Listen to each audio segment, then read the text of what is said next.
آج اس ویڈیو میں آپ کو عورت کے ذمے شوہر کے کیا حقوق ہیں بتانے جا رہی ہوں۔ ہر جائز امر میں شوہر کی اطاعت اور فرما برداری کرنا، شوہر کی مالی حیثیت سے زیادہ خرچ کا مطالبہ نہ کرنا، شوہر کو جس کا گھر میں آنا ناپسند ہو اس کی اجازت کے بغیر نہ آنے دینا، شوہر کی اجازت کے بغیر اس کا مال کسی کو نہ دینا، شوہر کو حرام کمائی سے بچانے کی فکر کرنا، شوہر کو غربت یا بدصورتی کی وجہ سے حقیر نہ سمجھنا، اگر شوہر میں شریعت کے خلاف کوئی چیز دیکھے تو ادب سے منع کرنا، کسی کے سامنے شوہر کے عیب بیان نہ کرنا، شوہر کے سامنے زبان درازی نہ کرنا، شوہر کے عزیز و اقارب سے لڑائی جھگڑا نہ کرنا،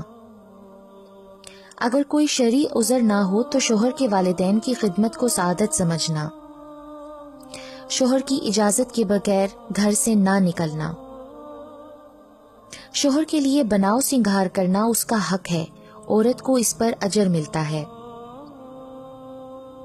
شوہر پر حضرت خدیجہ رضی اللہ تعالی عنہ کی طرح اپنا مال خرچ کرنا سعادت سمجھے۔ شوہر کو کوئی پریشانی پیش آ جائے تو اس کو تسلی دے۔ شوہر کی خدمت محبت اور خلوص سے کرنا اپنی سعادت سمجھے۔ عورت اپنے رب کا حق ادا نہیں کر سکتی جب تک اپنے شوہر کا حق ادا نہ کرے۔ جس عورت کی موت اس حال میں آئے کہ اس کا شوہر اس سے راضی ہے تو وہ عورت جنتی ہے۔